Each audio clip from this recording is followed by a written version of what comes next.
Jacob Albracht, Tommy Castor. This is Sports Daily on Wichita's #1 sports radio, 97.5 and 1240 KFH.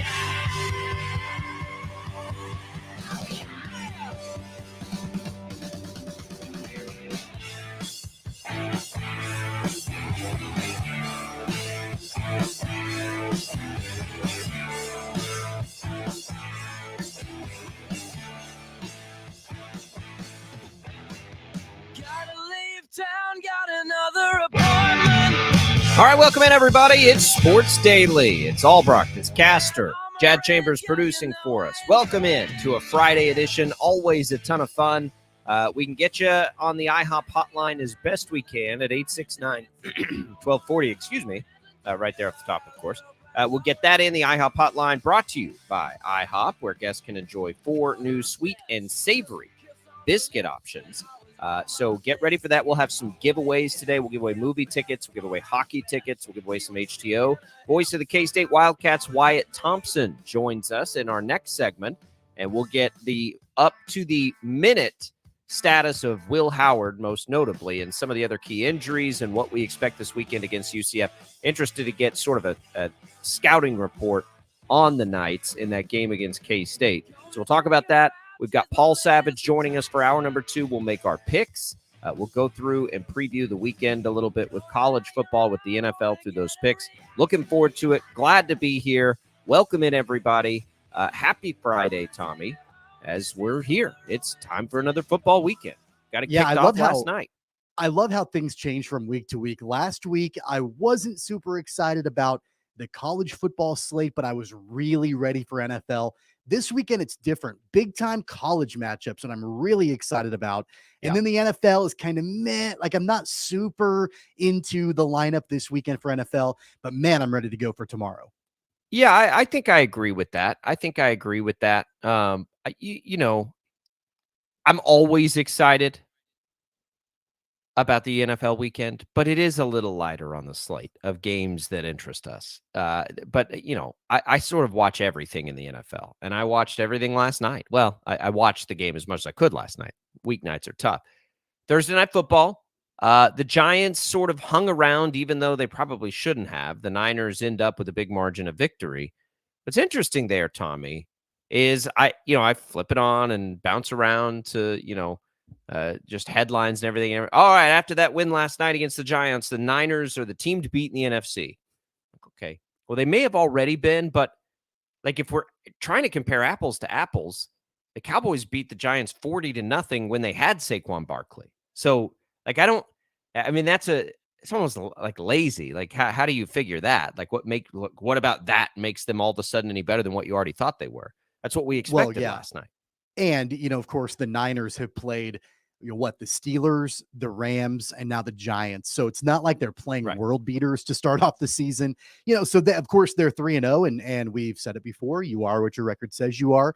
But I mean, I'm not ready yet to say that they are the team to beat in the NFC. I think they're clearly a contender. I think they're one of the best teams in the conference, but I'm not sure that I'm ready to say they are the team to beat in the NFC. Yeah, I don't know, because I think that the Cowboys will have something to say about that. They had a just catastrophic practice injury yesterday. Trevon Diggs tore his ACL. He's done for the year. So that's brutal for the Cowboys. The Niners didn't have Ayuk last night, who I feel like has been just a massive piece of that offense, and they still look good. And I think the Eagles, I don't know how you don't think the Eagles have something to say about that, right? Like they've almost feels like they've stumbled out of the gates, but have won a couple of games. So it's a little too early for that. I probably already thought that the Niners were that coming in. They've looked the most complete. I think Brock Purdy now has answered that, yes, the end of last year was for real. Like, that's who he is, and it's seemingly perfect for this offense. And we'll continue to watch him, and Big 12 alumni, that's kind of cool and all that stuff. But yeah, the Niners look good. The NFC probably looks a little better than we might have thought, because the Cowboys look so for real. The Giants, I kind of had this with the Giants. I just didn't buy it. And I don't know if it's that I don't buy Daniel Jones completely. I think it's more of that just like everything went right for them last year. When that happens in the NFL, typically the law of averages comes into play, right? If everything goes right for you, then except for the Chargers where nothing goes right. The Chargers are like the exception to this rule. They can't ever get anything to go right for them. But, it's a weird year in the NFL through just a couple of weeks here, Tommy. And last night was not a weird night. Last night went like exactly how you thought it would go, right? Big game from Deebo Samuel, big game from Christian McCaffrey. Their defense looked good, and the Giants' offense struggled. That's exactly what we thought would happen. And by the way, Christian McCaffrey should be an auto bet every single time you open up a sportsbook app. I mean, he has scored in 12 straight games. So, I mean, an anytime touchdown from Christian McCaffrey is basically as close to a lock as you can get. And I saw a stat, which is kind of funny, and I'm not sure which sports book tweeted it out, but I did see that if you were to take $100 at the very first game that Christian McCaffrey scored a touchdown in this streak of 12 straight games, and you rolled that $100 over each week and just bet a Christian McCaffrey anytime touchdown, you'd have like $78,000 right now. Which, who's going to actually take that money and roll it over and just do the same thing every single week? So I don't think anybody's done that, but that just shows you how consistent he's actually been. So, I mean, that's obviously impressive. 12 straight games for him. I felt like Brock Purdy had a really nice game, and especially without having Brandon Ayuk, he went to George Kittle a lot. He went to Deebo Samuel a lot. The offense has so many weapons, and then you add in what that defense can do with, Nick Bosa and Eric Armstead and Hargrave and all of them. I saw a video of, I don't know if you saw this, of Daniel Jones and a close up on his face and his eyes trying to read the 49ers defense and just his eyes darting from one side of the field to the other because of all the different looks that the 49ers defense can show you. I mean, it tells you how good this 49ers team is from top to bottom. They're clearly a contender. That being said, though, I was fairly impressed by the Giants because, I mean, they hung in there until the fourth quarter. And so I don't know how they did. I don't know how they did either, but they did without Saquon Barkley. They were being dominated in time of possession and yards and all of this stuff. I couldn't figure that out last night. I mean, they weren't even close. The score was close.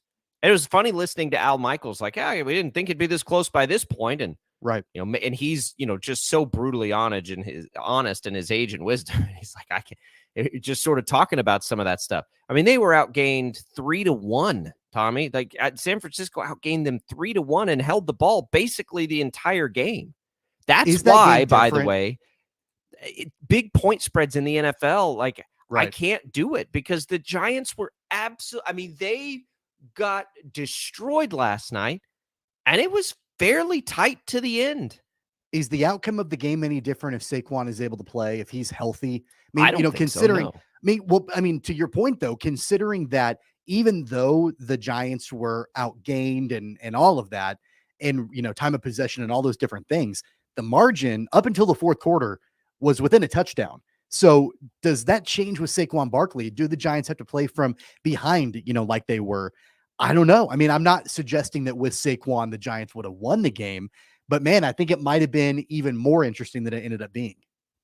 Maybe, but I don't know. San Francisco, I think, could bottle up Saquon Barkley. And I don't think Saquon Barkley, he's as probably close to, I mean, who are the most critical running backs to the offense being what it needs to be? He wouldn't, Derrick Henry, maybe, like Christian McCaffrey, certainly. So maybe, Eckler probably is on that list. Yeah, I mean, we don't know if he'll be back for the Chargers this weekend either. So Christian McCaffrey, I'm glad you brought him up. We always talk about running backs. Like, how could you ever watch that offense and say running backs are never worth the big contracts? Like, San Francisco absolutely made the right decision to be aggressive and bring him in there. If he was in a free agent situation, like 2 years ago or whenever he got his deal, and you're saying, like, it's so naive to just blindly say it's never worth it. Watch what Nick Chubb meant to the Browns the rest of the way, right? Like, watch how much that affects them. Look at how much, Breece Hall being gone affected the Jets last year. McCaffrey is critical to this thing. The Niners identify guys better than anybody. Well, They knew Brock Purdy was a fit for this offense. They knew Christian McCaffrey was a fit for this offense. Deebo Samuel has a skill set that they've utilized. Nobody else would have done that with Deebo Samuel. If the Niners are able to buck the trend with Christian McCaffrey, I mean, that's going to be remarkable considering I saw a graphic on screen last night during Thursday Night Football of the starting running backs of the last 5 Super Bowl teams. You know, you're talking Isaiah Pacheco, you're talking Damian Williams the last time the Chiefs won, Ronald Jones for the Bucks, and then Sony Michel twice with the Rams and the Eagles. Those were the starting running backs for the last 5 Super Bowl champions. I get it. I understand, but that doesn't I'm not mean saying Christian that Christian McCaffrey's not awesome. That's what I'm saying is that he can be the one to buck that trend if the Niners are able to get over the hump. There was a time in the NFL that same trend was happening with wide receivers, and it's more coincidental than anything. It doesn't make Christian McCaffrey not an awesome player and critical to what they do. It just means there's more than one way to skin a cat. No offense to cats. But it's just the way it is in the NFL. Like, you can do it lots of different ways. And the thing with Pacheco is, but you couldn't have watched Chiefs games last year and not said Isaiah Pacheco was critical to them doing what they needed to do. Without a doubt. And I know that it comes down to those guys are not highly paid, highly sought after running backs. I mentioned Sony Michel. It's an asset allocation thing. I not all running backs are Christian McCaffrey or Nick Chubb. Said the Eagles. I said the Eagles. I meant the Patriots. So Sony Michel, those 2 years, Rams and Patriots. But I mean, still, like, we're not talking about highly paid, highly big time pedigree running backs here. It's a copycat league, and it's fine. I mean, running backs will always have. They're just hard to. I think the problem is they're hard to pay because they get hurt so often. But they get hurt so often because teams lean on them so hard, and that's the paradox that exists with the running back position. All right, let's come back. Speaking of running backs, Treshaun Ward going to play for K-State tomorrow. We'll get the latest on that. Will Howard, everything with the Cats, the voice of the Wildcats, Wyatt Thompson, joins us next on Sports Daily.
your new radio home for K-State Athletics, 97.5 and 1240 KFH. It's that time, Sports Daily, getting all the inside information on Kansas State. Let's go now to the voice of the Wildcats, Wyatt Thompson. All right, welcome in K-State fans. Wyatt Thompson joining us here for a weekly visit on KFH, the home of K-State Athletics this year. Wyatt, how are you this morning? I'm great. How about you, buddy? You good? Oh, man. We're ready. This is the start of Big 12 play. How could you not be ready? Cats better be ready after a loss in Missouri, right? Coach Kleiman says it best, don't let Missouri beat you twice, but seemingly that loss means nothing. Everything else now means everything for the Cats. Perfectly said, in my opinion. These conference games are really what you prepare for. Not that I wouldn't have liked to have won in Columbia, and I think K-State had chances, but as Coach mentioned afterwards, it was about some missed opportunities and just not getting it done. This will be a very entertaining game, I think, just because of what UCF is and how they play.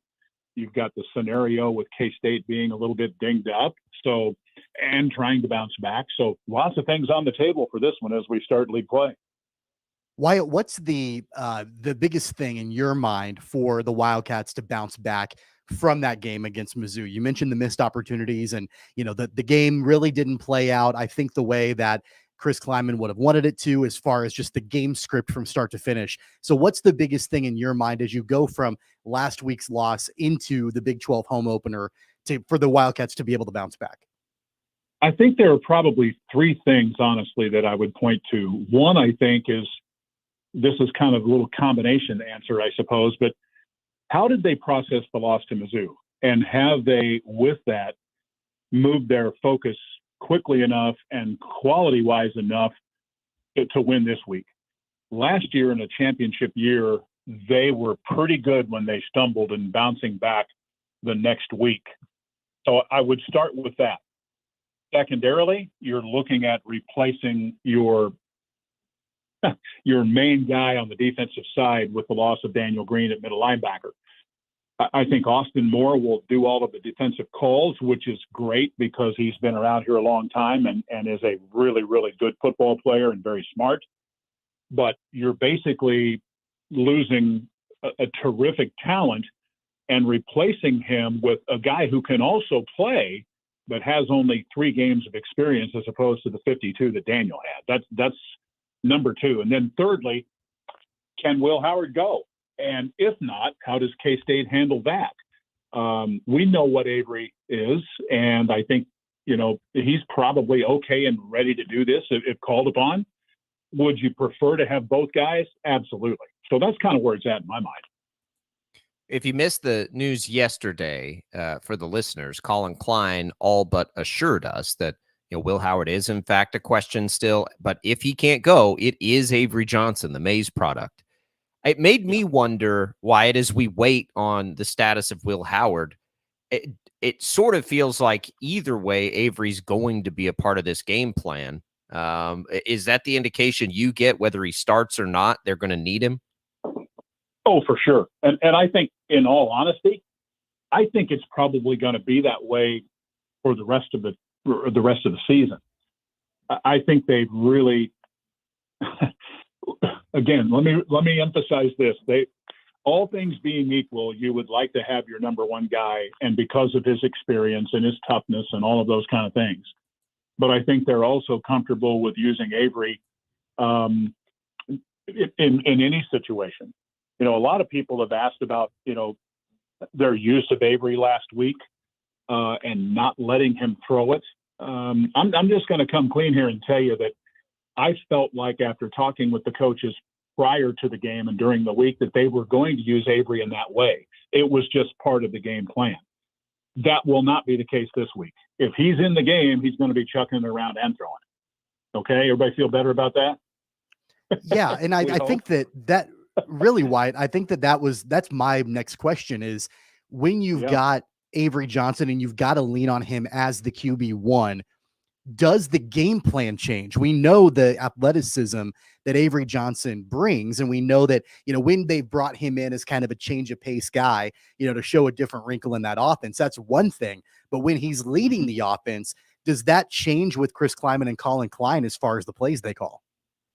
Yeah, I'd be lying if I said no, because it's going to change a little bit. And I think what I would add to that is that, again, you're looking at a guy with a lot of experience in Will Howard, as opposed to a guy with 3 games under his belt, or 2 games actually under his belt for Avery. But I don't think it's dummied down, so to speak, like it would be like when Will Howard was a freshman. Does that make sense at all? And we've talked about Avery enough that I think your listeners probably have a pretty good sense of, one, how gifted he is, but even more than that, how far he has come along and as quickly as he has in just processing all of the things that go into, handling game situations, and all of the things that you have to do to be a quarterback at this level. He's just ahead of most people. It's what it is. So I really think that you have to, pare it down a little bit and make the calls that probably fit him, maybe more so than maybe something that Will would be comfortable with. But Wyatt Thompson. So what does that mean percentage-wise? Are you taking 20 or 30% out of play? I'm not sure which is the right answer there, but it'll be not quite the whole plate that Will would have, certainly. Wyatt Thompson, voice of the Wildcats, joining us here on K-State. Want to get your scout on UCF in just a second, Wyatt, but I also want to get your perspective as somebody who's spent a lot of time with these players, Daniel Green specifically. I would imagine, and just based on, sort of the emotion of Chris Kleiman and the locker room, I can't imagine there are very many players that have had a bigger impact on Kleiman just because the amount of time they've spent together, really the entire time Kleiman's been there. What do you think he means to that program, and what did they lose off the field? Well, that's a spectacular question from my perspective, because Coach, if you watched and or listened to his press conference on Tuesday at 12:30, pardon me, I think if you saw it, you saw his face and the hurt in his face. If you listened, you heard in his voice the hurt of losing Daniel. And as he talked about, it's much more than just losing a really good football player. It's just what he means to everybody. I've been telling this story this week in a lot of interviews that I've done, whether it's Orlando, Florida, or somewhere in Kansas or Colorado or wherever it might be. He gets hurt Saturday, comes into the complex on Sunday with a torn pec muscle that, as it turns out, he's going to have surgery on the following Monday morning. And he's in there trying to lift the spirits of the other guys, saying, hey, this is going to be okay. It's going to be different. I'm going to have a different role, but it's going to be all right. Let's go. Well, I don't know what that says to you guys, but I think it says everything you need to know about Daniel Green and what he cares about. And I'm not saying he doesn't care at all about Daniel Green's numbers or those kind of things, but he's all about team first. And he has just been a model teammate and friend to these guys. I don't want to be too, sappy about it, but reality is reality. I mean, he is one of the biggest pieces of this football team. End of story.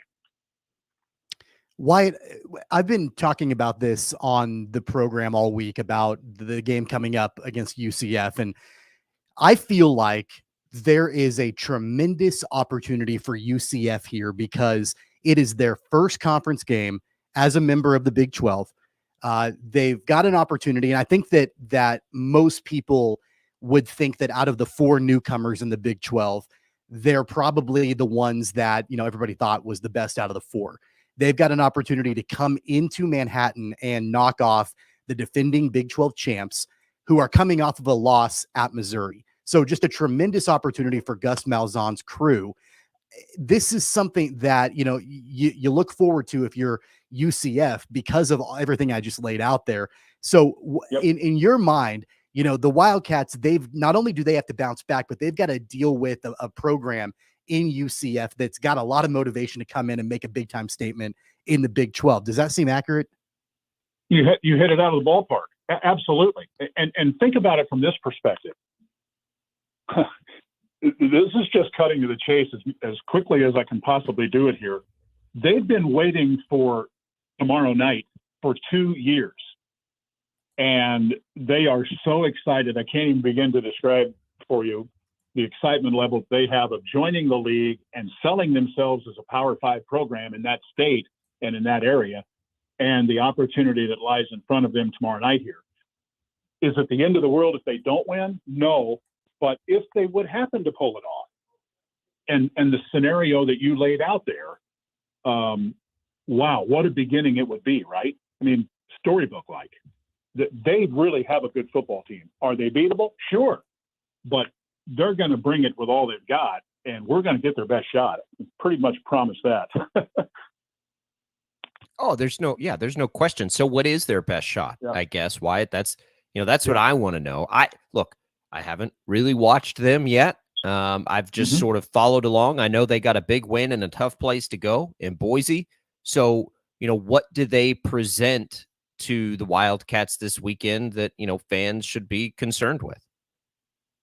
Well, let's start with the offense. I think you have to when you talk about Gus Malzahn's football, because think about it like this.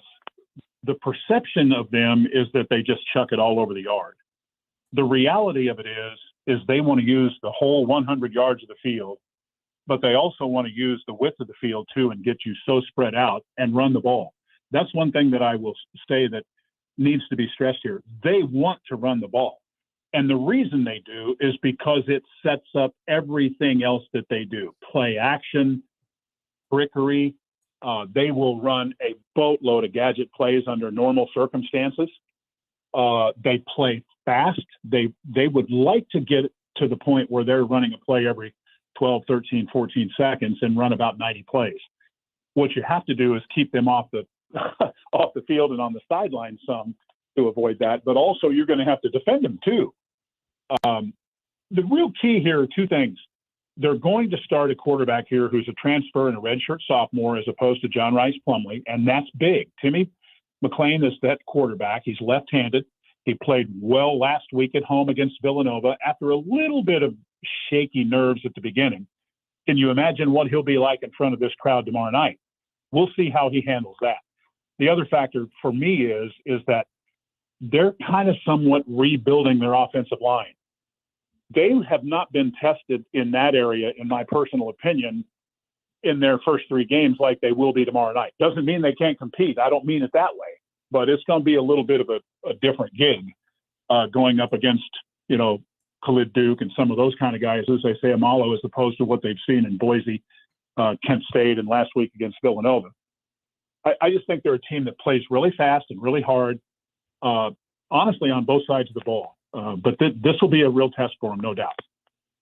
What about defensively, Wyatt? Are they built defensively to be able to, maintain K-State? I assume K-State will probably need to lean into the pass just a little bit. Treshaun Ward, we think, is out, right? Is that still the case? Treshaun Ward doubtful for this one? I think they feel like he's pretty much doubtful. I would be really surprised, honestly, if he goes. Yeah.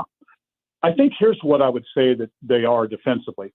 A little bit unknown based on competition. And I'm not ripping who they've played necessarily, but let's be honest, it's a step up to come here and play this K-State team.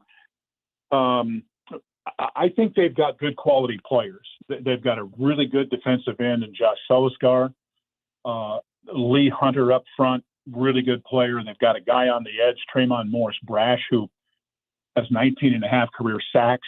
Got another linebacker by the name of Jason Johnson, who is all over the place. I think their corners are decent.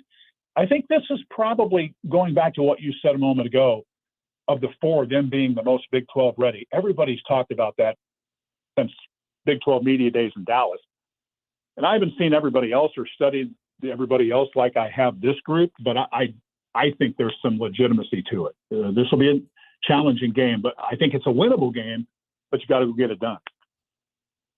Absolutely. All right. Wyatt Thompson, voice of the Wildcats, joining us. You'll hear the game starting pregame coverage at 5 o'clock here on KFH. What do you guys have on the broadcast leading up to kick time that folks can be excited about?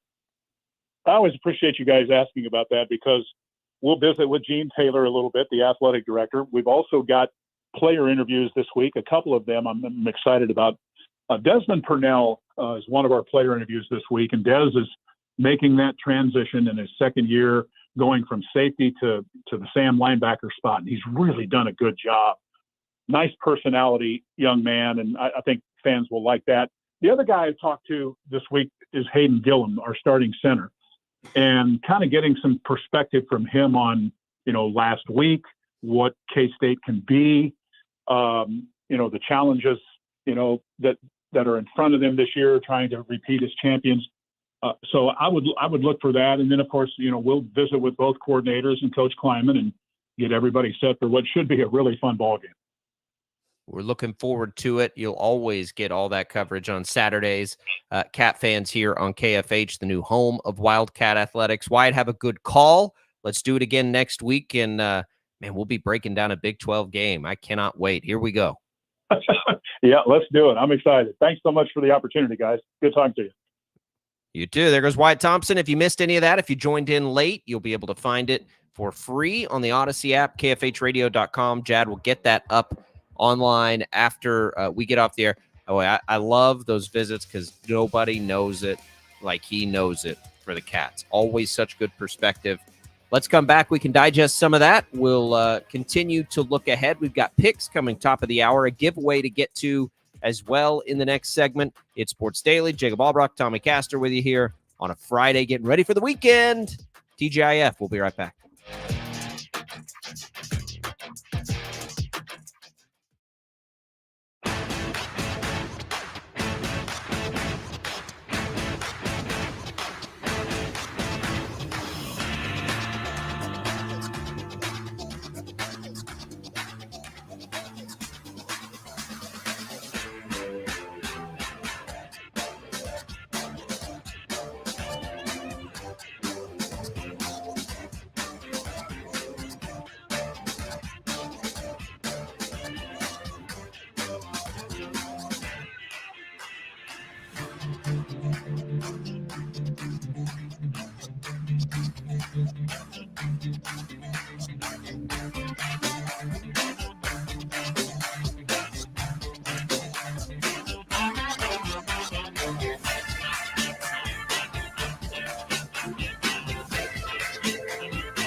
Go deeper on all things in the NFL with the In the Huddle podcast, hosted by Brian Baldinger, Jason La Canfora, and Carl Dukes. Most recently, the Jets. Do they have faith in Zach Wilson? You can also find an episode on the top rookies that have turned heads. Download In the Huddle on the free Odyssey app or wherever you get your podcast. Welcome back into Sports Daily, which you can also get free on the Odyssey app. Just download that, search Sports Daily, search KFH. That's where you can hear K-State Wildcats football. It's where you can hear NFL game calls through Westwood One. It is an awesome sports tool in the tool belt to get that Odyssey app, because we've got so much coming for you on that thing. Welcome back in here. Our thanks to Wyatt Thompson breaking down this weekend's game. That's something you can go find in the app after we get off the air today, and you can hear that game. Again, pregame coverage of the Cats begins at 5 o'clock on KFH. Let's get a giveaway going here, Tommy. It is almost hockey season. We've got the Wichita Thunder's home opener next month. Goodness gracious. What is that, October 22nd, Tommy? October 20th. Yeah, we're 20th, less than a month away. So it's a Friday night in Trust Bank Arena. The Thunder kick off their season against the Kansas City Mavericks. As we're getting closer to the season, we ought to try to get maybe Coach Bruce Ramsey on the show.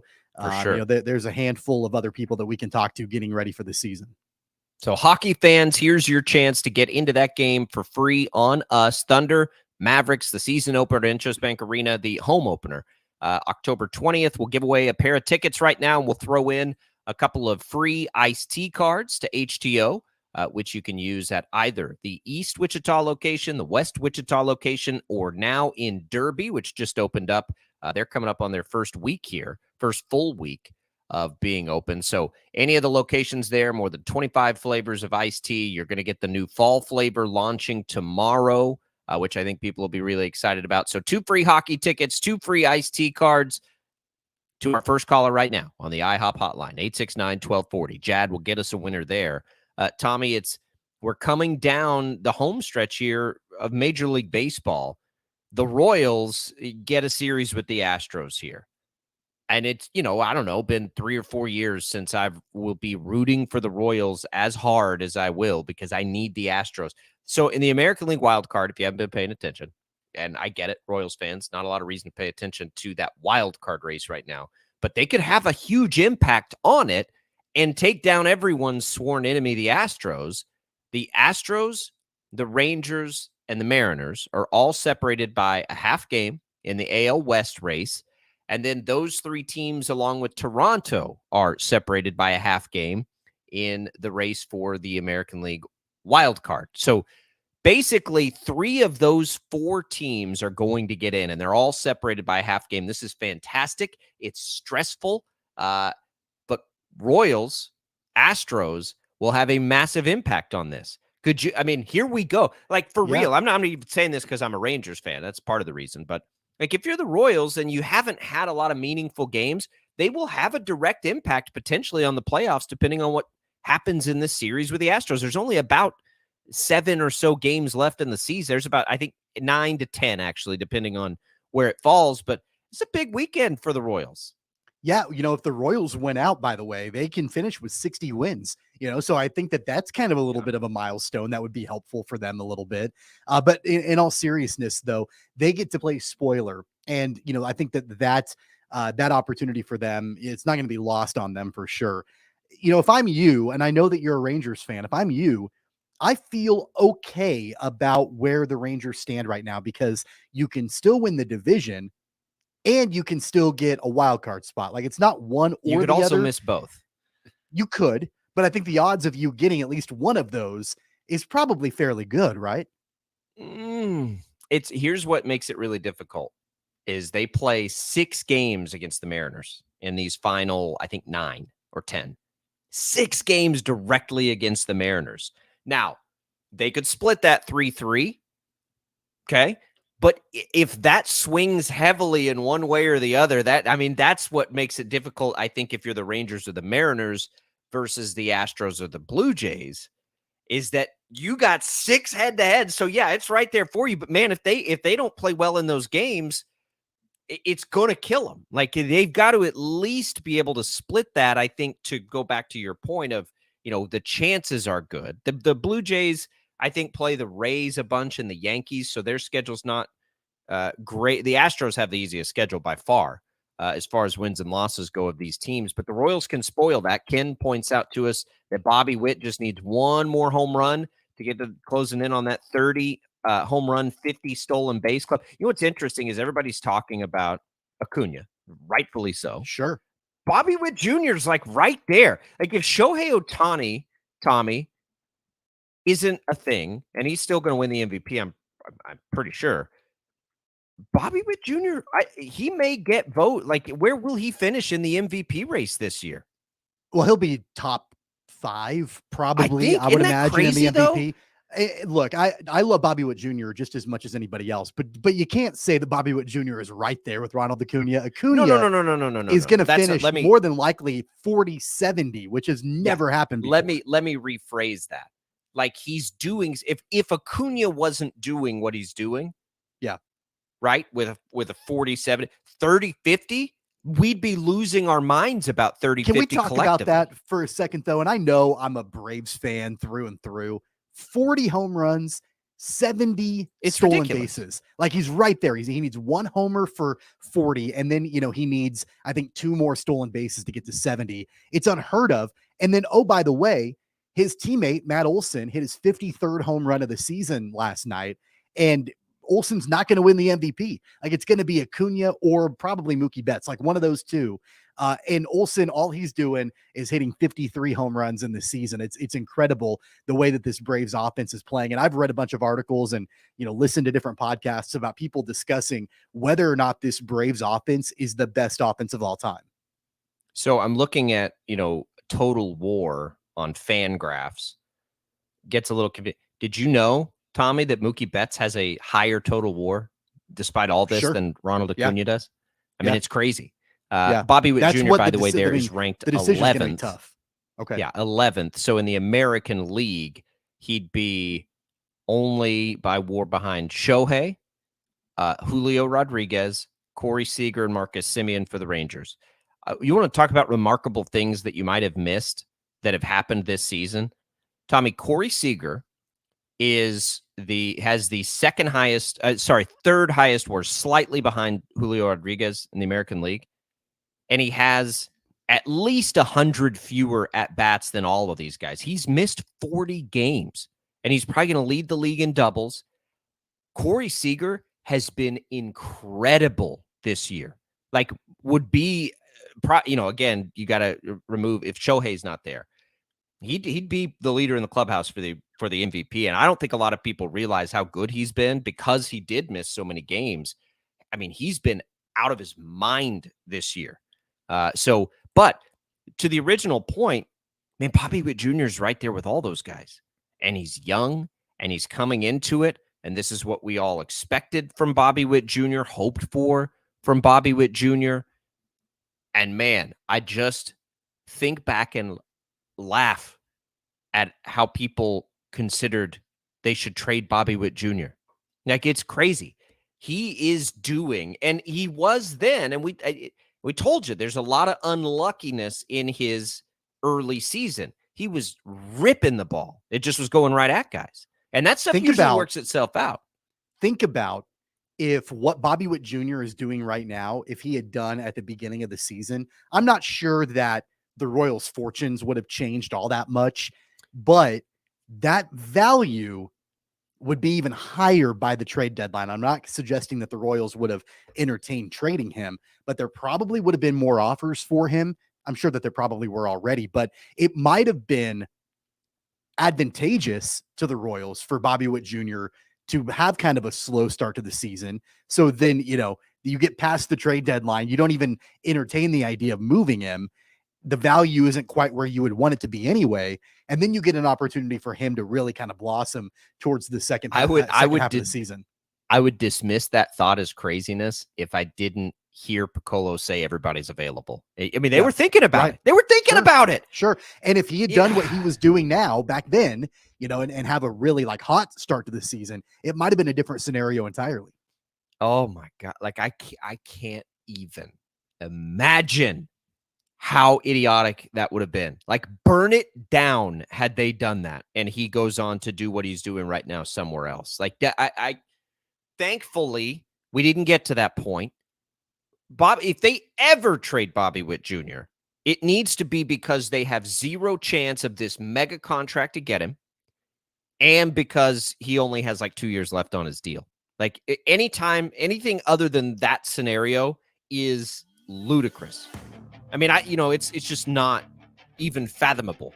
And if they get to that point, that will mean, Tommy, that they're still rebuilding in, I don't know, about 3 or 4 years. That will not be a good situation. Right.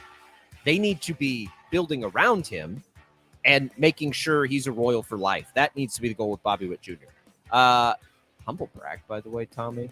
The fantasy baseball team, which is, I get to keep these guys. I have Ohtani, Betts, J-Rod, and Bobby Witt Jr. Wow. Forever, if I want them forever. Yeah. Okay. I'm locked into a fantasy baseball semifinal right now, going for a 4-peat, which is unheard of in this league. We've been playing it for 20 years. My team is really bad. It's not a dynasty league.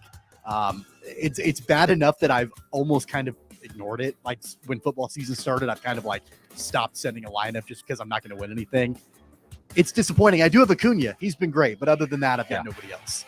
Daniel, by the way, will be seeing that Thunder home opener and enjoying some HTO on us here at Sports Daily. Congratulations there.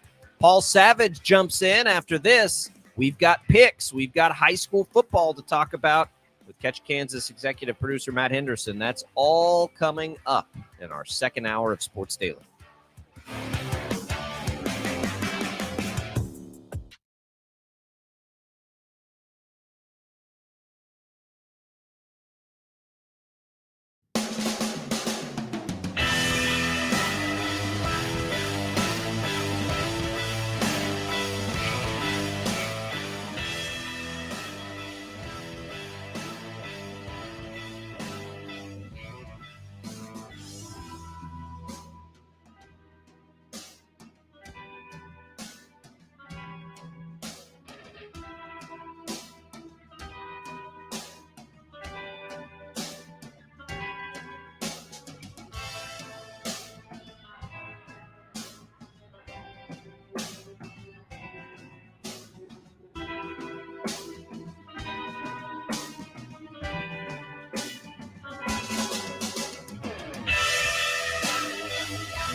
Hey, sports bettors, ready for some picks destined to fail?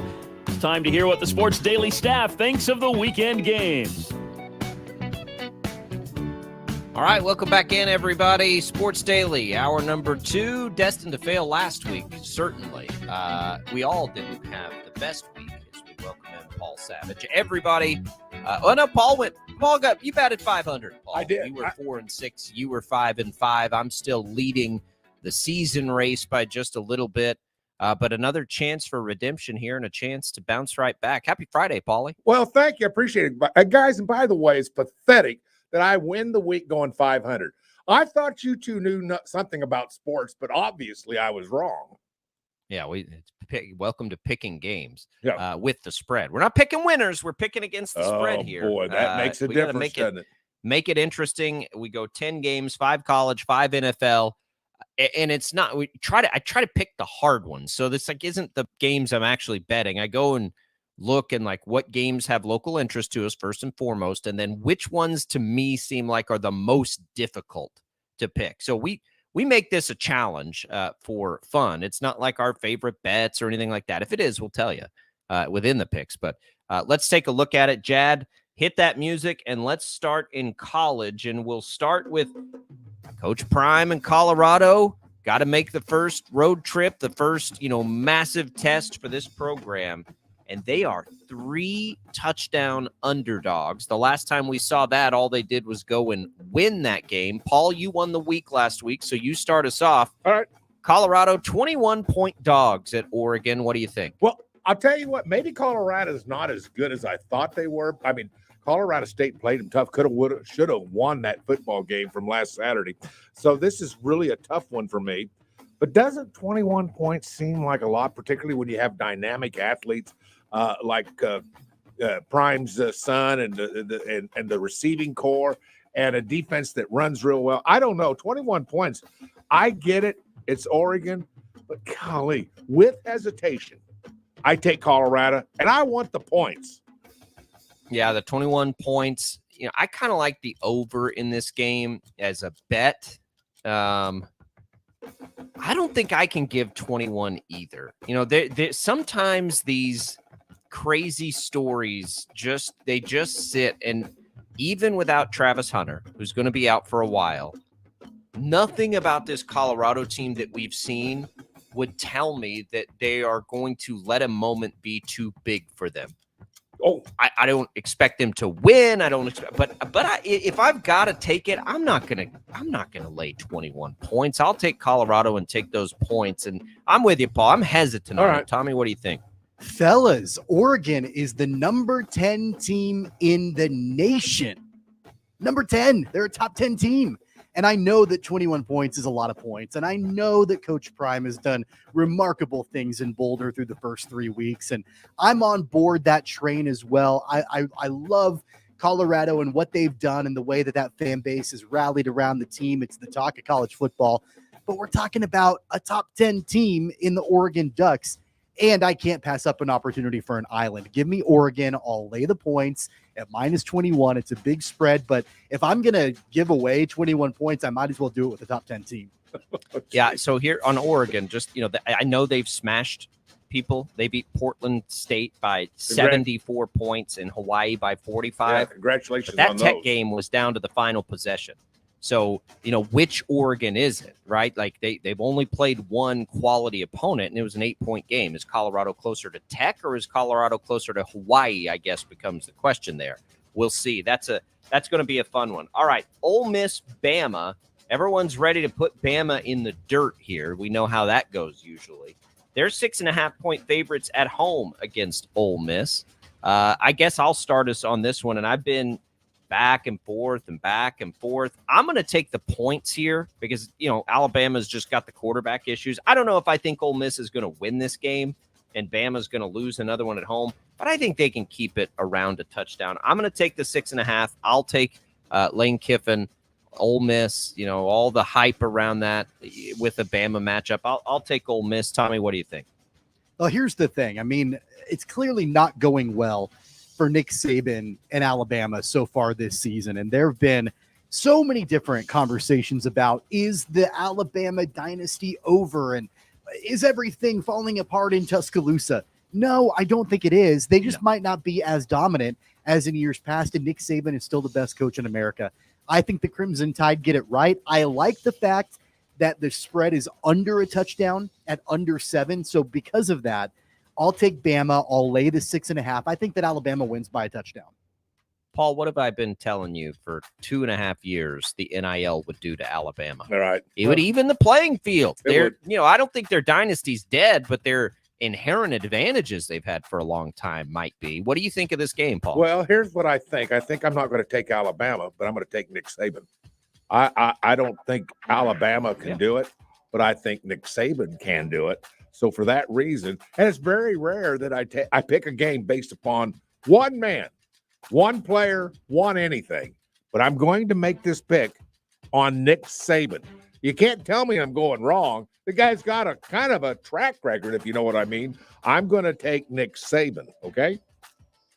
I hear you. I'll take that island, too. I didn't think I would get that. Not that I'm very convicted in my pick on that. Game of the week, at least as far as, rankings and implications, comes from Ohio State, Notre Dame.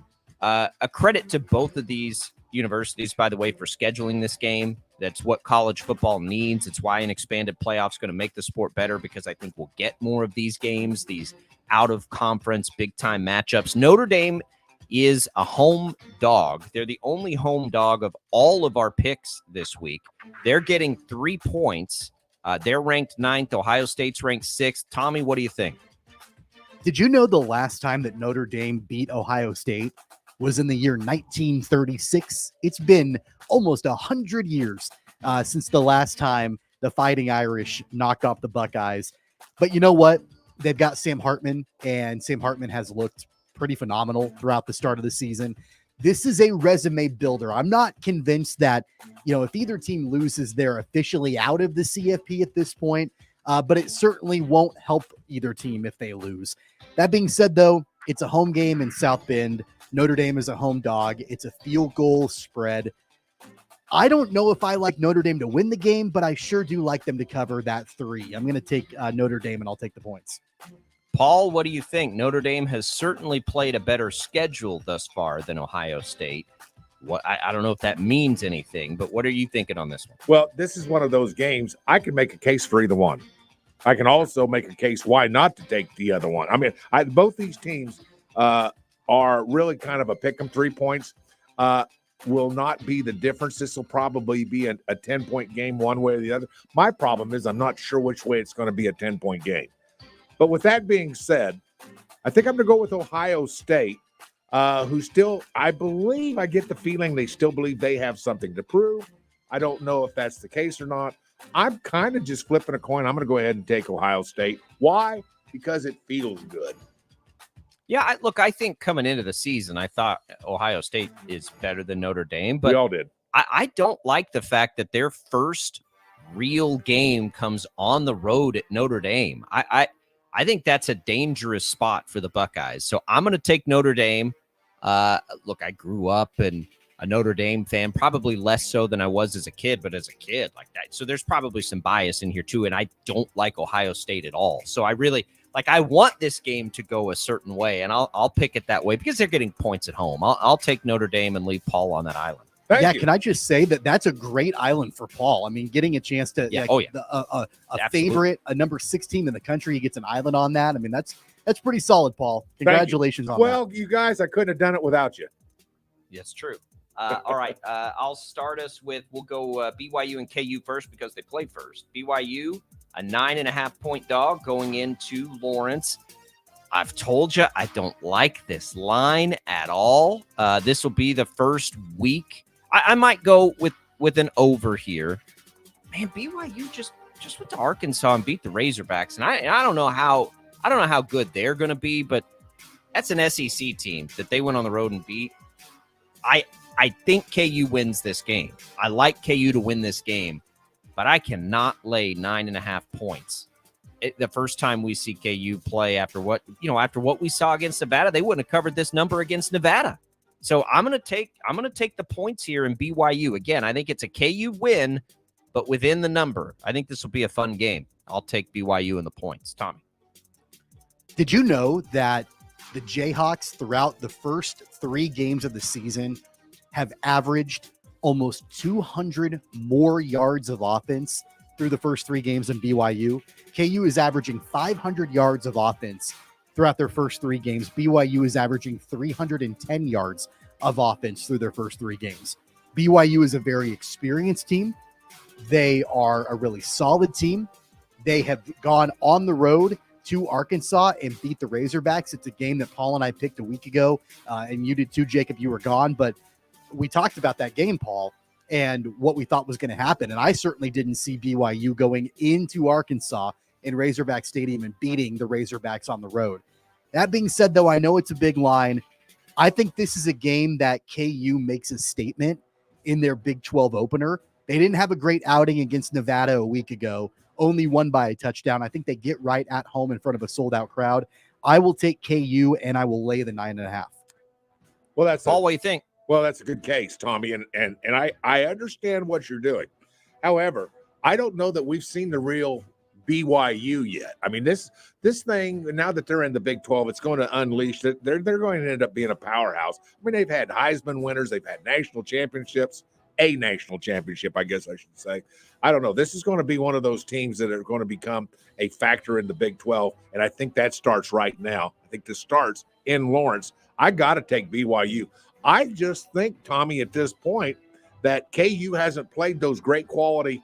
I mean, you're right about the points, but Nevada wasn't very good. If you watched any of that game, Nevada was not a good football team. I'm going to take BYU. I don't want to give the points, but I think, I don't want I want a few more points, but I'm still going to take BYU. Don't give me the BYU Island. I just think BYU is pretty good. That's my thing. But we'll see. You want to talk about a statement game. KU can make a big one.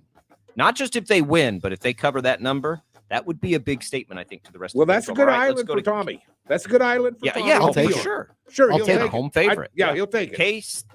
K-State 3.5. This number's come more toward UCF than the weeks. I think K-State started as about a 5.5 point favorite. I didn't like it there. Tommy, you're up first, I believe, on this one. It's now 3.5 for the Cats at home. Yeah, the one thing that we haven't really talked about much with this matchup is that UCF's quarterback Plumlee is going to be out for this game. That they don't have him. He's going to miss multiple weeks, according to Gus Malzahn. So, that's an interesting storyline. And then, of course, when you look back on the K-State side, it's going to come down to how much can they use Will Howard, if at all, and how effective will he be? Trayshawn Ward looks to be doubtful. We've discussed that. Daniel Green out for the season. We've discussed that. We've talked about how the Wildcats have got to bounce back after that Missouri loss. That being said, man, UCF can make a massive, massive statement here. The fact that this game is just outside of a field goal spread, it's 3.5. I don't like that at all. For K-State, I think it's going to come down to the closing seconds of this game, and it might be a field goal one way or another. I'm going to take UCF, and I'll take the points at that plus 3.5. Paul, K-State, they got to show us something after losing in the Show Me State. What do you think? Well, they shouldn't have won. They shouldn't have lost against Missouri. I think we can all agree on that. And K-State's going to come home, play in front of a crowd. They've got a chip on their shoulder right now. They're a little irked, if you get my drift. They're not happy. This is going to be a K-State team. Listen, it'll be the 3.5 points will already be covered by the middle of the first quarter, and they'll look in the rearview mirror. This could easily be a 21-point game. A 21-point. That's right. I just said it. No way. Yes, it could be a 21-point win by Kansas State. I'm taking Kansas State. In fact, I would even give another 4. I'm going to give 7.5. Put me down. We'll win by put me down 7.5. I'm changing it. That's how confident. Alternate spread for Paul. Wow. I am confident in my selection on this game. K-State by a lot more than 7.5. I love that this number has moved where it has. K-State last week was one of my favorite bets of the year, and obviously it didn't work out. I'm taking K-State. And I'm gonna lay the points because I think as big as a statement potential it is for UCF, K-State's got to make that same kind of statement here after losing on the road to Missouri. They will. I think what I'll do, like in betting, I'm gonna wait and see what happens. Let's say Will Howard doesn't go and it's Avery Johnson. That in theory will move that line even more. And then I'll bet K-State too, because I think Avery Johnson is fully capable Yes. of doing his thing, whether I do Will too. Howard plays or not. I think the K-State defense is the side that's got to make their statement here. You're playing a backup quarterback. You gave up way too much to Missouri, even without Daniel Green. I'm going to take K-State in that one. And for our purposes here, I'll lay 3.5. I want to see if the number shrinks more, though, depending on the Will Howard news for actually betting it. All right, let's go to the NFL now. I think this is one of the more interesting games of the week. Chargers, Vikings. Vikings laying a point. The two teams, I think, in the NFL that have to be the most disappointed in their first 2 weeks. The two best 0-2 teams in the league, and teams that, I think still have a shot to be good enough to go to the postseason. Vikings at home, they lay the point. Call me, crazy. I'm going to ride with the Chargers again here. It just doesn't make sense. They've scored 50-plus points through 2 games and haven't turned the ball over, and they're 0-2. Something's got to give here. I think this is going to be a track meet. I'm going to take the Chargers and take the point there. Tommy, what do you think? Well, I don't trust the Chargers at all, especially considering that it looks like Austin Eckler will not play and could miss substantial time is kind of what it sounds like. I don't know. I mean, it's an ankle injury, so that sort of thing can go one way or another.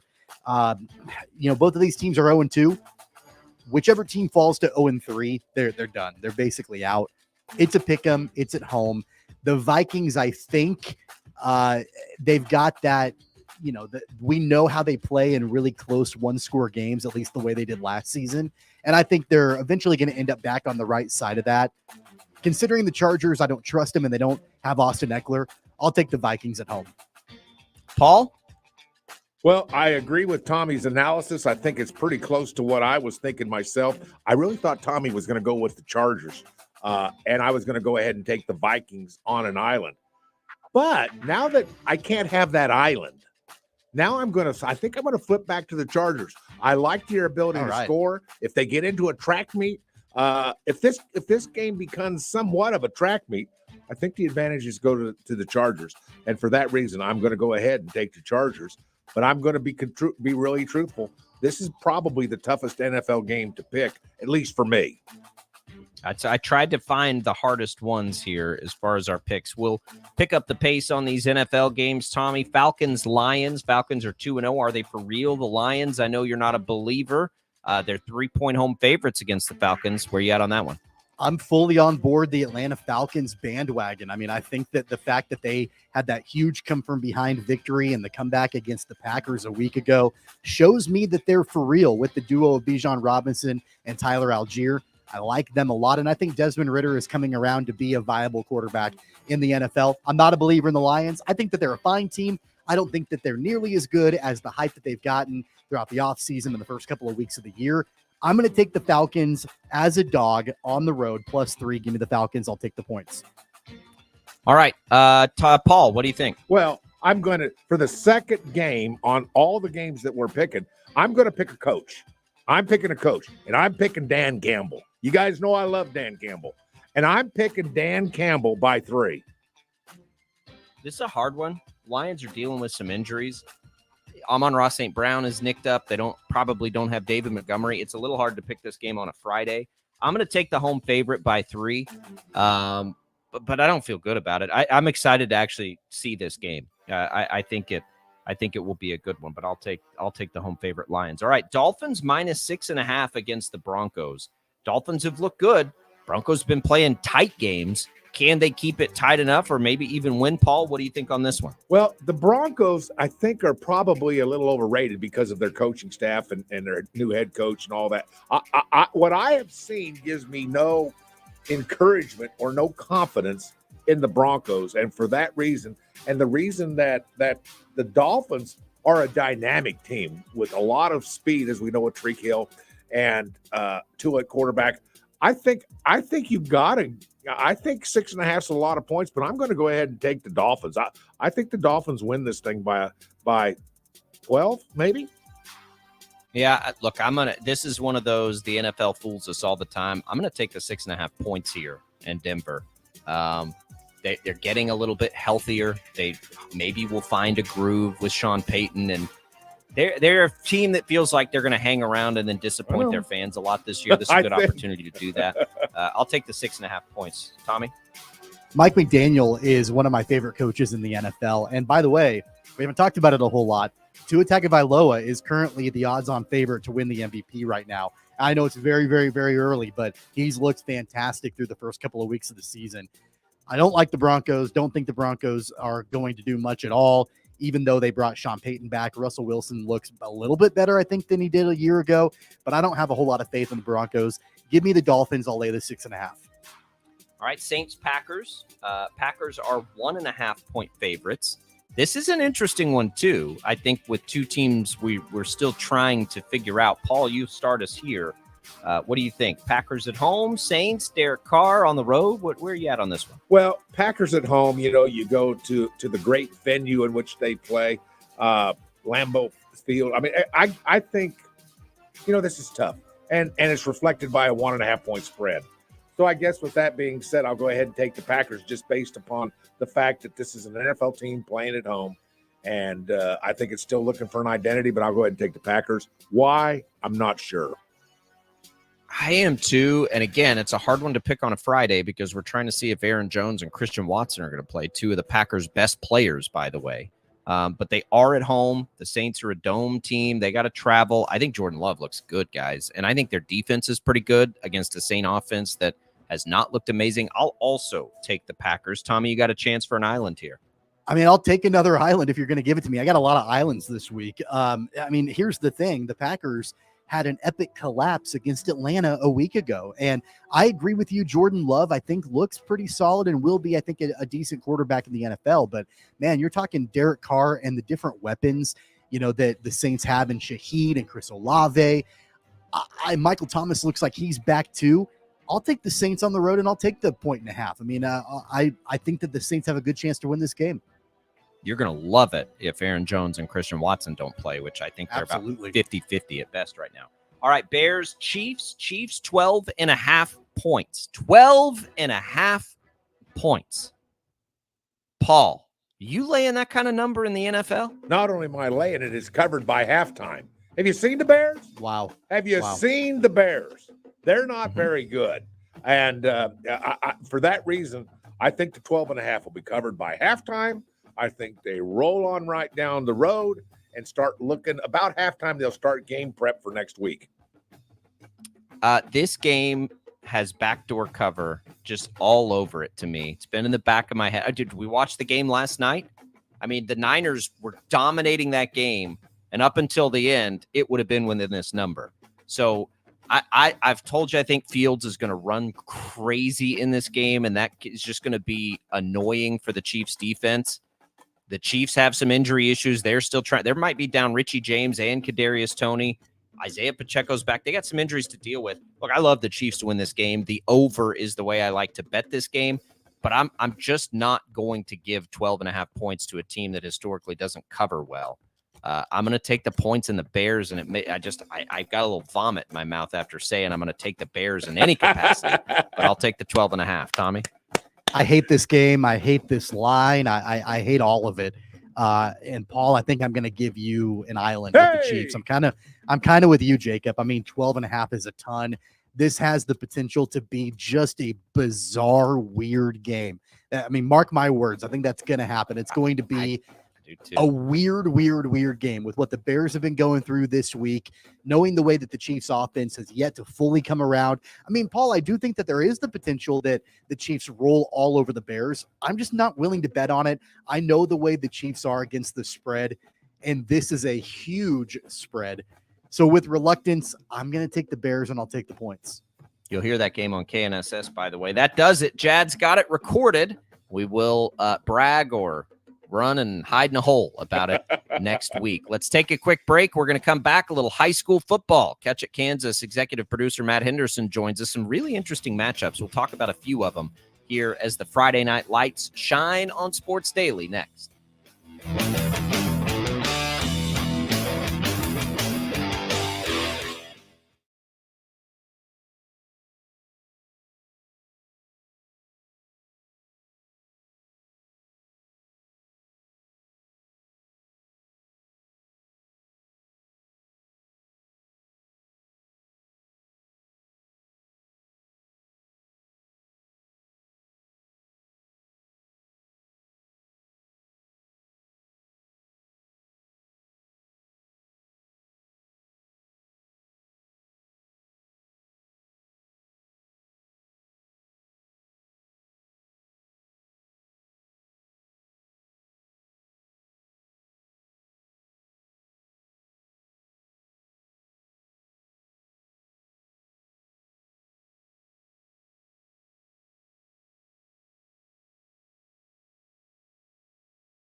Dude, you gotta hear this.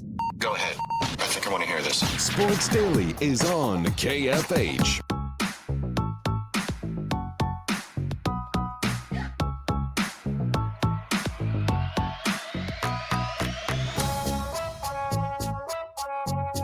All right, welcome back in, everybody. Sports Daily. You can go back and listen to the picks for free on the Odyssey app. Jam-packed Friday. Jacob Albracht, Tommy Castor, Paul Savage here, joined by our buddy Matt Henderson, executive producer of Catch It Kansas, catchkansas.com. You can find the free app as well, the best tool for high school sports you will find anywhere in this state. Hendo, welcome back in. Another interesting week. We are already to week 4 of the high school football season, which is just really awesome. I want to start with one of the big schools that I'm not sure we've ever talked about on your segments here with us. Liberal is out to a start that, I mean, it's been a long time going to Dodge City, but the unbeaten Liberal squad here. How about that? Did we see this coming at all? In a way, I mean, well, their schedule played up that way. They had a big second half comeback that first week way out west, facing off with Holcomb. And so that kind of helped it. But the team is just getting better and better. That coach they hired was a previous state championship coach over at Meade, also out in far west Kansas. And so Dodge City, the team they should be projected to beat tonight, which would make them 4-0 if they do get that done. And great for that program. I mean, like, if you saw the story up on catchitkansas.com, we kind of went through what they did back in the 1990s. They played for state titles 7 straight years. Some great games with some of the teams in the city here, like Bishop Carroll. So, a fun story to follow, and always love to see those big turnaround stories like that come happen. Hendo, so coming back here local to the Metro, Derby absolutely rolled over Bishop Carroll a week ago, won by 42 points. Is it time? And I know that Carroll has, that they got beat by Northwest and all of that. Is it time to be concerned about Bishop Carroll? Are they down this year? Where are we at with them? Is it something where they can bounce back in the latter part of the season? I'll never say never with that team. I mean, we've seen them be too good of a team, too consistent of a team for too long. But it is concerning because they always load that schedule up. This year, no different. Junction City tonight team just held McPherson to 2 points last week. Their only loss, an overtime loss to Hayes. That Carroll team, I mean, I'm not exactly sure what's going on. I haven't watched them personally yet, but they just not pretty losses. That's the one thing. You're looking at like giving up 56 points to Derby, giving up 58 points to Northwest. I would definitely call it concerning right now that something does need to change over there to get this team to be able to turn around. But it's like I said, the schedule, when you're loading it up with non-city league teams like they like to do, it's going to be very tough for them. And maybe they just get a good playoff draw, but we see how stacked 5A is at the top. It could just be one of those years that turns into a lost season for them. Endo, full disclosure, I'm a football coach over at Wichita East, but I got to ask about the way the East-Northwest game is being viewed by people like yourself, people in the know. What do you think of that game? And then let me give you a secondary question right now in case I don't get a chance. Capon plays a team out of Missouri called Battle. I've never heard of a Battle High School. Is this a team that is really good in Missouri? What's the story on Battle, Missouri, and them taking on the Capon Crusaders? I find that fascinating that a team from Missouri would be scheduled. But, I think it could be a wonderful game if it's a good team. Anyway, those two questions real quick. Starting with the first one there, at East, we love their offense. I mean, you hang 70 points to anybody, you're going to look at that team and be like, okay, that team, they can play. Northwest, I think this year at least that Northwest is just on a different level. That team just top to bottom is just so loaded, and we've seen East like that. I thought this year could have been a different start for them. Capon is very, very good, of course, so you can't look down that loss. I mean, hanging within one to a still unbeaten Washington Rural team, also good. I think East can score a lot. It's a matter of I don't know if they can really slow down Northwest, and that could really be what hurts them tonight. But moving forward, a lot to look forward with that East team, though. I mean, that 100th anniversary celebration in a couple of weeks will be a great time for that school. and hopefully we can see second half of the year, then turn it around, kind of really set themselves up for a good playoff seed. As for Cape and Fame Battle, this is a school based out of Columbia. So last year Cape and this week they played Centennial, which is a team just outside of Denver. And what they did was they met them halfway. So they played that game in Colby. Cape won that one by a lot. This year's battle team is probably going to be about the exact same thing. They're 1-3 on the year in Missouri. They're playing that game, also meeting in the middle at St. Pius X and outside of it in KCMO. And so but Cape and this team, I mean, we put them in their rankings last week at 2. They lose that narrowly to Northwest. We kept them at 2. There was like that. That's just kind of like what happened throughout 5A though, where it's like the unbeaten's really all kind of went by the wayside outside of the very top. And so it's at Mill Valley, of course. So Cape, and they're just a very good team. And Mario Elias can run the ball as good as anybody in the state. And they're going to be hard to slow down 5A. All right, Hendo, I think and catchkansas.com is the place to go. Hendo, executive producer there. Great crew, working hard each Friday night. Andover Central, Eisenhower, 2 teams that are unbeaten so far. Eisenhower, can't believe it's the first time they've ever been there, but I'm having a hard time with this one and where to go. They're 3-0. They're not like massive margins of victory here, but a pretty good opportunity, I think, for both squads to say something this week. And that really goes for both teams. Andover Central, I mean, their first 2 wins came by a combined 9 points. So Eisenhower, they win that first week over Hutch without scoring an offensive touchdown. So the thing is, I think this could be 2 very good defenses going at it. I mean, Eisenhower, they've been able to slow down everybody. Andover Central, their run game has been pretty strong with Maddox Archibald leading the way there. He's closing in on 500 yards rushing through 3 games. And if Eisenhower is able to slow him down, that would be where I would go advantage them. But I mean, and they have their back Lucas Dickman there too, who has been very good as a runner. It feels like this one is going to be a dogfight. Like, I mean, Eisenhower 7-3 win, and last week 21-7 over Valley Center, Andover Central 20-14 over Bueller, 24-21 over Mays. This feels like a game that it could be that first to score 20 points wins if either team scores 20. And that's one of those things that it could just be like a very fun game if you just really love that smash mouth football like that. Yeah, Hendo, I know that one of the big prime matchups this weekend also, Derby on the road at Hutch. I'm looking at the Catch It Kansas rankings right now, and Hutch is, up in the rankings at number 8 in Class 5A. They were unranked a week ago. Derby on the road at Hutch this weekend. Is this another opportunity for a statement win for Derby? Where do you kind of land on this game? I absolutely would be a statement win for them because they're still coming back from like losing by 2 touchdowns in week 1, as good as Manhattan might be.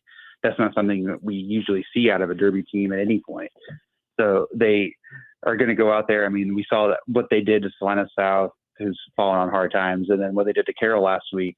If they're able to go out there and continue that trend against a Hutch team, that Hutch defense, that defense is very legit. Like I was just saying with Eisenhower, that's who they faced week 1.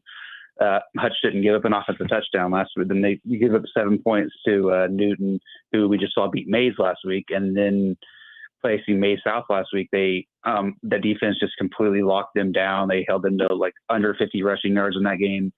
And Derby has two very good running backs. They have a good passing game. So I think it could be a really good battle of like if Hutch is really able to slow Derby down, Saul Hawks can absolutely win that game. It's just a matter of we're not really seeing any team slow Derby down these last 2 weeks. Hondo, just a brief word about Collegiate, if you don't mind. Collegiate's putting up a lot of points in all 3 of its first games, 35 points against Rose Hill, 60 points against El Dorado, and 56 points against Wellington. And holding the other teams to 0, 7, and 20 points, which is better for Collegiate, the offense or the defense?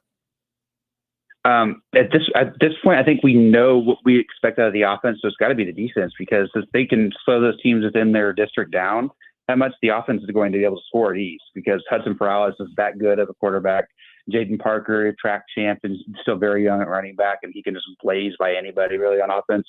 They have some very good wide receivers. So the defense is like, if that's really within what their identity is going to be, that they can really hold teams off the scoreboard, that will help Collegiate go far. And when you play in the same classification of a team like Annandale, you have to be able to slow teams down. And we'll see that in just a couple of weeks when Collegiate goes to Annandale. We'll see if they can actually slow that Annandale team down or not. Nobody has so far. Annandale scoring 70 points a game this year. So that's something that if that can be their identity, then the Spartans are in very good shape.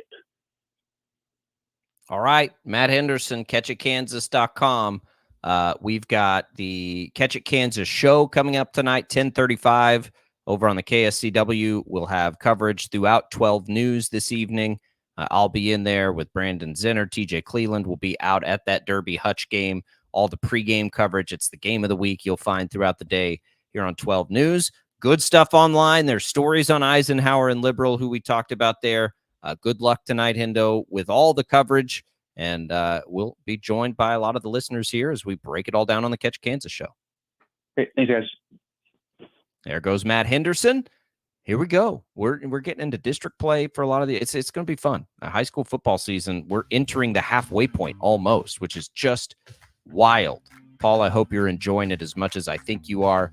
Being back out there on Friday nights with East, that's super fun. Good luck to you guys tonight. That's I don't know what the over/under on that game is, but well, it could be a bunch. I'll tell you that. That two good offenses, and I'm just going to say this right now. I'm going to give Northwest its dues. That's a football team that is as physical up front on both sides of the ball as I've seen on film this year. They're a really good football team, guys. As if I'm telling you anything you don't know. Well, and East is also a really good football team. It's just played an unbelievable schedule you guys have there.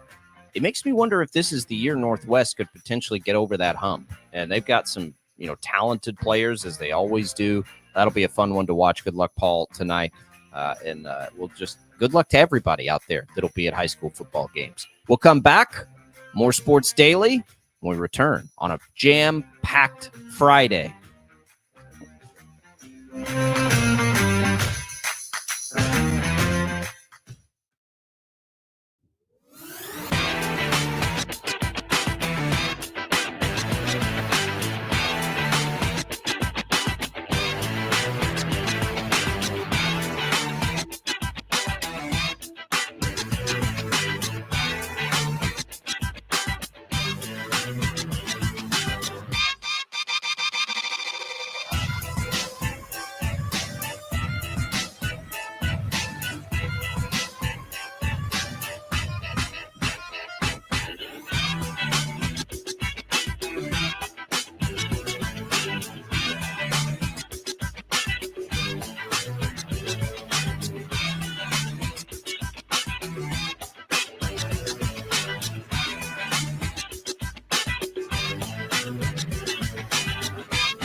Go! Sports Daily is on KFH.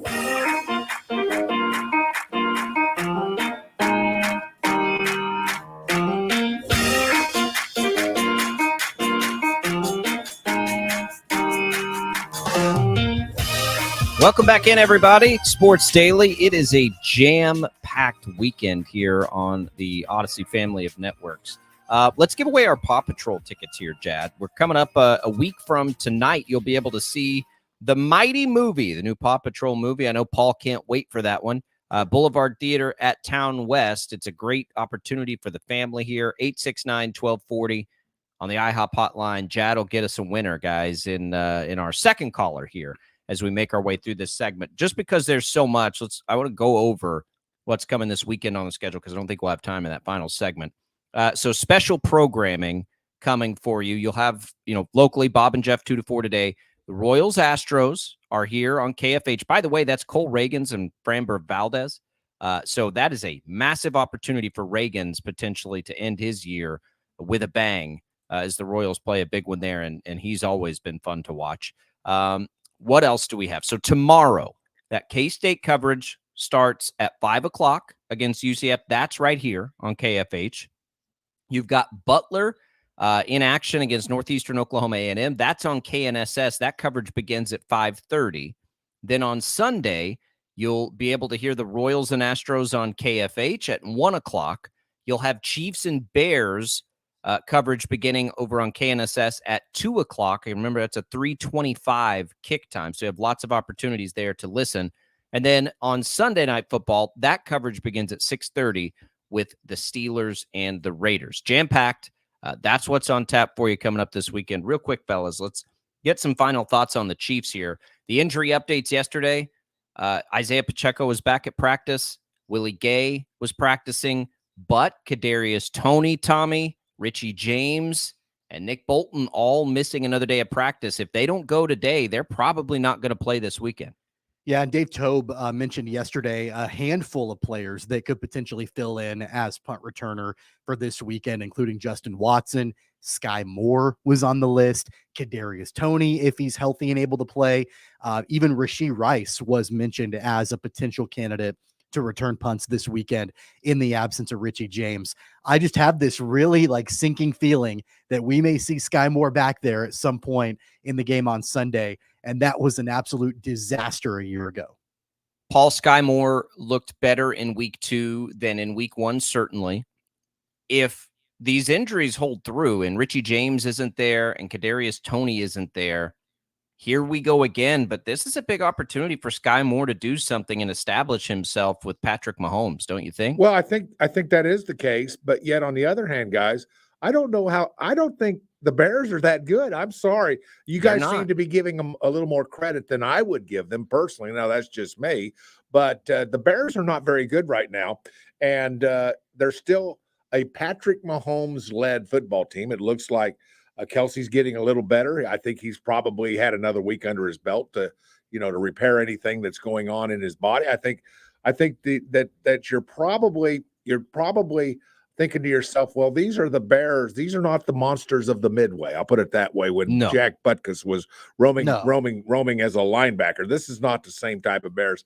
And this is still a good quality football Jack team. Butkus or Dick Butkus. There you go. Either one of them. Either one of them. Yeah, was back my there. hero as a young man, by the way. But anyway, with that being said, I just think that the Chiefs roll on these guys. I mean, I'm expecting it.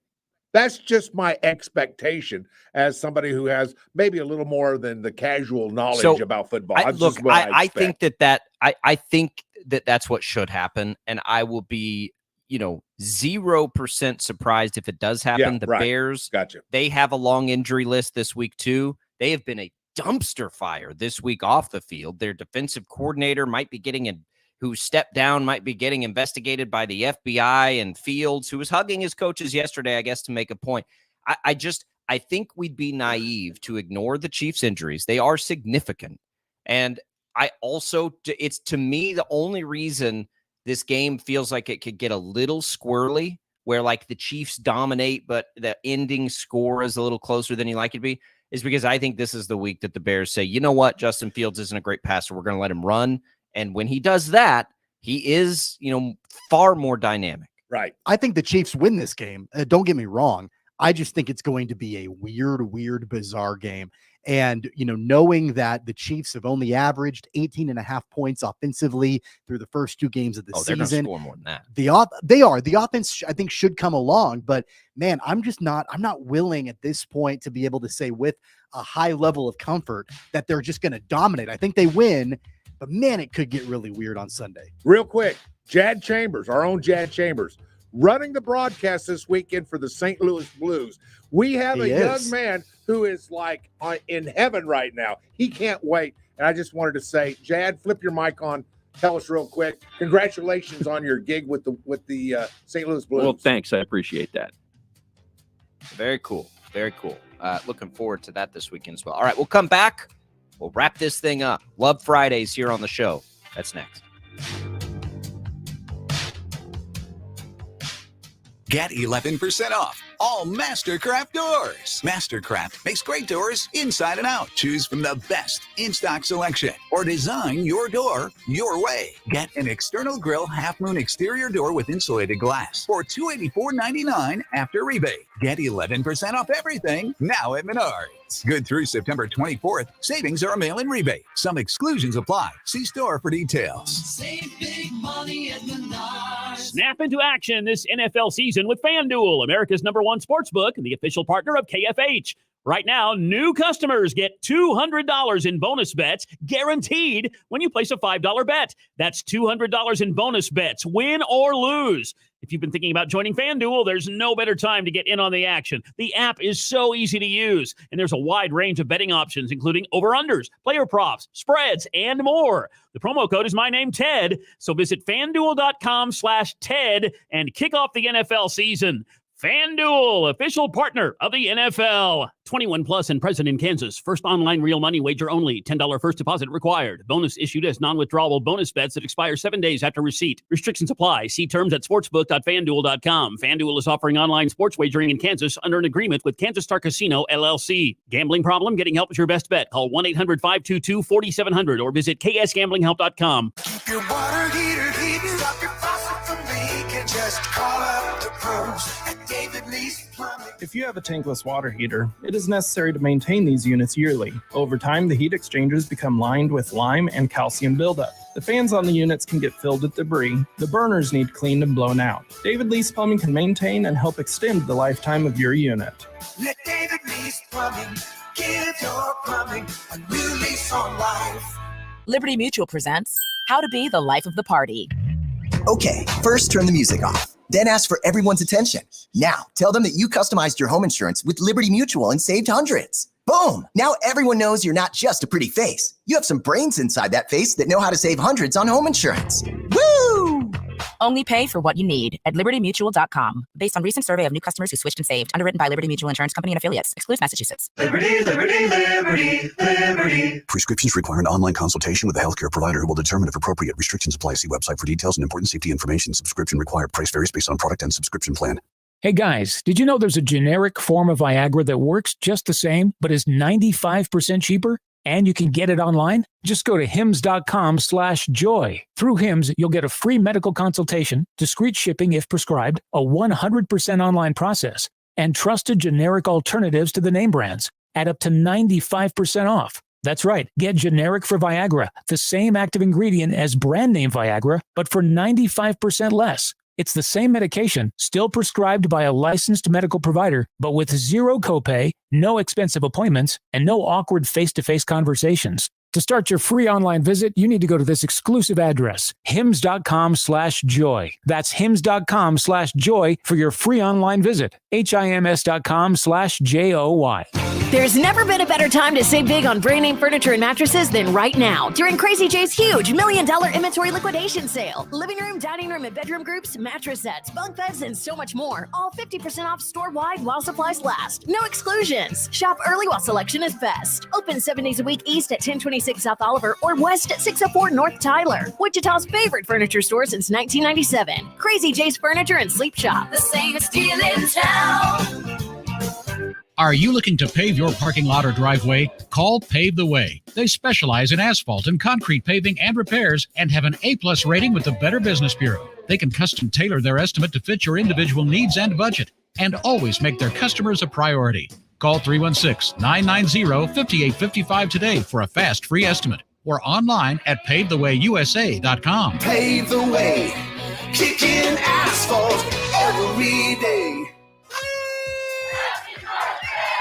Come and enjoy a free birthday boil at Hook and Reel. Valid only with a minimum of a 2-entree purchase, proof of ID, and also valid 3 days before and 3 days after birthday. Located in Town East Parking Lot, East Kellogg. Brought to you by South Central Kansas Problem Gambling Task Force. This Sunday's Chiefs game is at 3:25 p.m.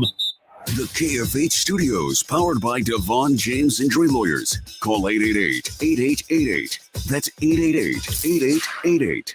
College football tomorrow evening in Manhattan. It's the Big 12 Conference opener. Kansas State hosting Central Florida, one of the Big 12 newcomers. The Knights come in undefeated at 3-0. K-State at 2-1. FanDuel has Kansas State as a 4.5-point favorite coming into this one. K-State, Central Florida, live pregame coverage for K-State football at 5 p.m. tomorrow. The game will kick off at 7 o'clock tomorrow night. And, of course, that's right here on your home for K-State football, 97.5 and 1240 KFH. JUCO football tomorrow. 11th ranked Butler Community College going for its third win in a row. Grizzlies on the road heading to Miami, Oklahoma for a matchup with Northeastern Oklahoma A&M. Dennis Higgins will have live coverage of Butler football at 5:30 p.m. tomorrow, and that's on 98.7 and 1330 KNSS. And the number one ranked team in the nation, Hutchinson Community College, 3-0. Blue Dragons hosting Coffeyville tomorrow night. I'm Ted, the Sports Head. Wichita's most listened to sports radio, 97.5 and 1240 KFH. All right, fellas. Boy, man, what a big show it was today. Great comedy with Bob and Tom mornings, 97.5 and 1240 KFH. Wichita, always live on the free Odyssey app. Watch all this brouhaha. Brouhaha. The number one sports talk station in Wichita. This is KFH. Welcome